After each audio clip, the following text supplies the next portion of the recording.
First मैथुन पे आते हैं सर। जी। बहुत सारे बच्चे इससे सच में पीड़ित हैं हम्म, और कई लोग के मैसेज हम लोग तक भी आते हैं। हम्म। कैसे कोई इस बैड हैबिट से निकले? बताऊं, गिल्ट में है लोग। हाँ, क्या करना चाहिए इन बच्चों को? क्योंकि ये बच्चों के लिए मैं पूछ रहा हूँ और मुझे ऐसा लगता है कि 10 में लगभग 8-9 बच्चे गिल्ट में चले जाते हैं, अवसाद में चले जाते हैं, ना पढ़ पा रहे हैं, ना कुछ कर पा रहे हैं।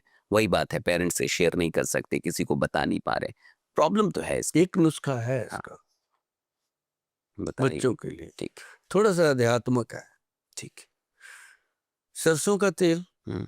ऐसे हाथ पे लेना, उसमें 10-5 बूंदे पानी डालना, उसको ऐसे ऐसे जब लाओगे ना तो वो मलाई जैसा बन जाता है, वाइट अच्छा। थिक हो जाता है हम्म। वो थिकनेस वाली वो मलाई सी बना के उसको ऐसे हाथ में मल के जितना एरिया अंडरवियर के अंदर रह जाता है हम्म। उतने एरिया पे लगाना है वो।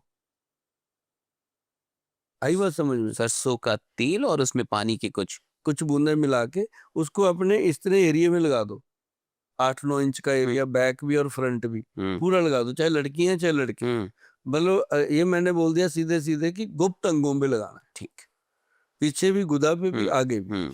तो इसको लगाने से एक तो अपने ऑर्गन्स स्ट्रांग होते हैं, ओके। आपको लाइफ टाइम कभी प्रोस्टेट नहीं होगा, लड़कियों को पीसीओडी से बचाएगा। बहुत तो ये चीज कोई नहीं बताता जी, हर कोई कहता मेरे पास आओ, सही। इतने पैसे जमा कराओ फिर बात करते हैं। यही है। हाँ, तेल में पानी मिला के अगर मलाई बना के दे भी देंगे किसी को, क्या पता। बहुत सही बात। नहीं, दे जा भाई 2,000 रुपया, दे जाएगा बंदा। ये आयुर्वेद के नाम पे तो ऐसा बहुत लोग कर रहे हैं। होता है। हाँ। तो वो लगाया, उसके बाद एक नियम से हनुमान चालीसा, वाह।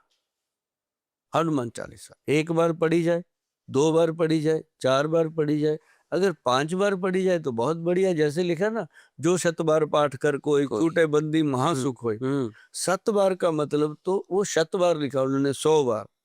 अब शत शत शतपुटी होता है ना, वो जैसे 100 शत मतलब 100 बार। ओके। हम लोग समझते हैं 7, 7 बार। पर 7 ही बार हो जाए तब भी बहुत बड़ी बात है। और जो बच्चे ये करते हैं, मैं कहता हूँ सुबह उठ के कर ले, क्या? दोपहर को कर ले, रात को, जब भी समय मिले तो वो पूरा 7 बार कर ले दिन में, तो ये बैड हैबिट जो है छूट जाती है। बहुत बड़ी बात बताई आप।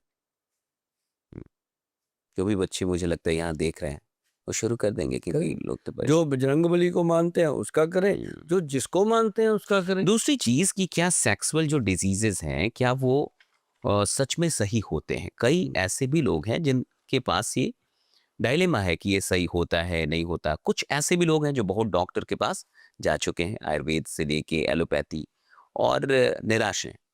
क्योंकि मुझे ऐसा लगता है कि अभी भी आयुर्वेद के इस पूरे फील्ड में, ऐसा मेरा अपना मानना है कि 100 लोगों से मिलिए तो मुश्किल से कोई एक सही आदमी आपको मिल जाएगा जो सच में उसका इंटेंशन आपको ठीक करने को लेके है, ना कि सिर्फ पैसा बनाने को लेके है। तो क्या ये इलाज संभव हो पाता है? वो जो एक होता है ना, उसको लोग मूर्ख समझते हैं, हम्म। नहीं समझ में आई। इसलिए मैं आपको बताता हूँ कि जब भी आप वैद्य की चोन करते हो, हाँ। पहली बात तो इस तरह की कोई भी प्रॉब्लम है, चाहे लड़कियों की भी गुप्त प्रॉब्लम है चाहे लड़कों की, इसका ट्रीटमेंट जो है परमानेंटली वो आयुर्वेद सिस्टम में ही है। ये क्लियर है। ये क्लियर है। और किसी सिस्टम में इसका परमानेंट ट्रीटमेंट नहीं है, टेम्परेरी है। जैसे व्याग्रा शैग्रा खिला देते हैं, ऐसी गोलियां आ गई हैं। तो बंदा खाता है, एक दिन पहलवान हो जाता है, दूसरे दिन फिर बूढ़ा हो जाता है, फिर बूढ़ा होगा। उसके बिना चलती नहीं गाड़ी। तो यदि उसने उसको साल 2 साल खा लिया फिर तो निकम्मा, वो भी काम करने से बचकर गया। अगर हम बंदे को कहते हैं यार सफेद मूसली खा, अश्वगंधा खा, शतावर खा, गोक्षुरा खा, तो वो क्या करेगा? पोषण ही तो करेगा। ठीक। बात वही आती है कि एक शराब अंग्रेजी, एक दूध देसी, है ना? हाँ। अब शराब का एक गिलास आज पिया, 10 साल बाद आदमी बोतल पी रहा है, पी रहा है ना 10 गिलास। दूध का गिलास आज एक पिया, 25 साल बाद भी एक ही गिलास पी रहा है। क्या बात है। नहीं तो जो जो गलत चीज है वो गलत चीज है। तो आयुर्वेद जो है वो पोषण करता है, वो उस चीज को वहीं संभाल के रखता है। जो जो जो एलोपैथी है वो उस चीज को संभालती है, संभालते संभालते संभालते संभालते उसकी डोज बढ़ती जाती है। किसी भी डिजीज को ले लो, है ना। कोई भी एक बात जब हम कहते हैं कि भाई कोई एक बीमारी उठा के दिखा दो कि ये बीमारी एलोपैथिक दवाइयों से जड़ से खत्म हो गई, पूर्णतः ठीक होती हो। हाँ, ऐसा कोई अभी तक परिणाम नहीं मिला। तो आयुर्वेद में ऐसा क्या खास है कि आयुर्वेद जड़ से ठीक करती है? आयुर्वेद में एक तो बड़ी खास ये बात है कि ये भगवान शिव भोलेनाथ का प्रसाद है। अच्छा, क्या इतिहास है ऐसा, मतलब? बहुत बड़ा इतिहास है। सबसे बड़े जो नाड़ी वैद हुए, जो नब्ज देखने वाले नाड़ी वैद सबसे बड़े हुए, इतिहास गवाह है इस बात का, वो हुए हैं हमारे महाविद्वान रावण। अच्छा। हाँ, उन्होंने एक किताब लिखी है रावण संहिता। अगर वो किताब मेरे पास तो है, तभी शायद मैं इतना बोल पाता हूँ। लेकिन अगर वो किताब मिल जाए, किसी को भी मिल जाए, रावण नॉर्मल आपको भी मिल जाए, हाँ, तो आप अपना इलाज खुद कर सकते रावण संहिता से? हो रावण संहिता से। क्या बात है। उसमें इतने नुस्खे दिए हैं, इतना कुछ लिखा है, अरे भाई कमाल। और दूसरी बात, जो भगवान श्री धन्वंतरी जी हुए हैं, हम्म, वो तो स्वयं भगवान विष्णु का रूप है, अवतार विष्णु है। के रूप में? हाँ, जो जब समुद्र मंथन हुआ तो जो अमृत कलश लेके आए भगवान श्री धन्वंतरी जी, हाँ, जो आयुर्वेद के जनक कहा गया हाँ, है, उनके एक हाथ में एक जड़ी बूटी है, एक हाथ में कलश है, आपने देखा होगा। हाँ, जो कलश है वो तो अमृत भरा हुआ है, ठीक। जो जड़ी बूटी है वो हर्त की है, हरड़, संजीवनी जिसे कहा गया था, ओके। वो हरड़। तो जैसे ही असुरों में और देवताओं में युद्ध हुआ, तो वो अमृत को छीनने के लिए, तो भगवान श्री विष्णु जी मोहिनी रूप लेके उस कलश को लेके देखे। चले हिमालय की तरफ, हम्म, भाग लिए। हम्म। जब भागे तो जहां जहां वो छलका वहां वहां जड़ी बूटियां पैदा हो गई। इसीलिए हिमालय की तरफ बहुत जड़ी बूटियां होती है। हाँ, तो ये इतिहास है, हम कोई अपना थोड़ी बोल रहे। तो जड़ी बूटियां पैदा हुई, फिर उनको पहचानने के लिए धन्वंतरी जी और उनके चेले बहुत सारे, सुश्रुत जी हुए, है ना, भागवत जी हुए। फिर यहाँ से इतिहास शुरू हुआ तो आयुर्वेद का। तो जब अंग्रेज आए हिंदुस्तान में, उनको पता चला कि ये तो यार ऐसी एक पत्ता सा खा के ठीक हो जाते हैं, वो तो ये जानते नहीं होंगे। हाँ, ये तो यहाँ कैसे चलेगा, हमारा हेल्थ का स्कैंडल। एलोपैथी। तो उन्होंने हमारी वो यूनिवर्सिटी ध्वस्त कर दी, ग्रंथों के ग्रंथ ध्वस्त कर दिए, इतिहास गवाह है। इतिहास का वह। उन्होंने हमारा आयुर्वेद को ध्वस्त कर दिया। लेकिन आयुर्वेद एक ऐसा संजीवनी है, धीरे धीरे निकलता निकलता कोरोना काल में फिर बाहर आ गया। कोरोना के बाद तो बहुत, मतलब बूम, कोरोना एंड कोरोना के बूम। बाद तो गजब का बूम हुआ।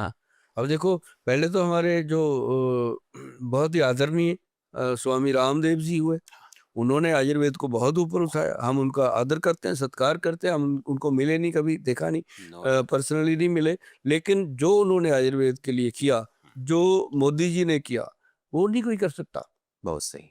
मोदी जी ने आयुर्वेद के लिए कितना किया, चलती फिरती वो नेचुरोपैथी मशीन है मोदी जी। आयुष मंत्रालय तक आयुष लेके आए। मंत्रालय ये से। बहुत बड़ी इनिशिएटिव। अरे भाई साहब, उन्होंने मतलब आपको एक घर दे दिया, छत दे दी, जो बिखर गया था उसको समेट के दोबारा बना दिया। जो अंग्रेज बर्बाद बहुत कर बड़ा गए, कंट्रीब्यूशन है उनका। अंग्रेज बर्बाद कर गए थे, हम्म। उस चीज को दोबारा खड़े कर दिया, और जो दुनिया तक रहेगा।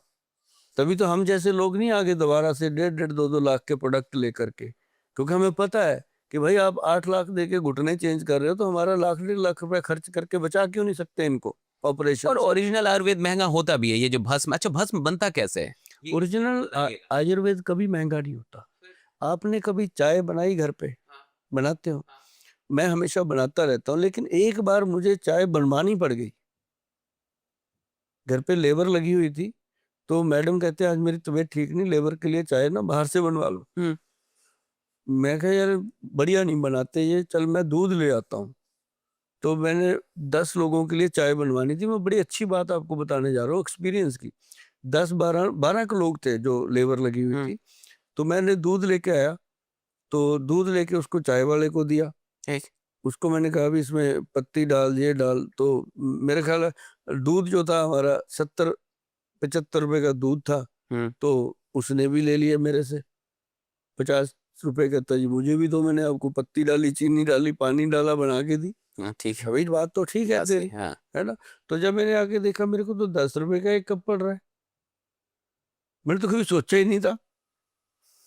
लोग कहते हैं चाय कितनी महंगी हो गई, सही बात है ना?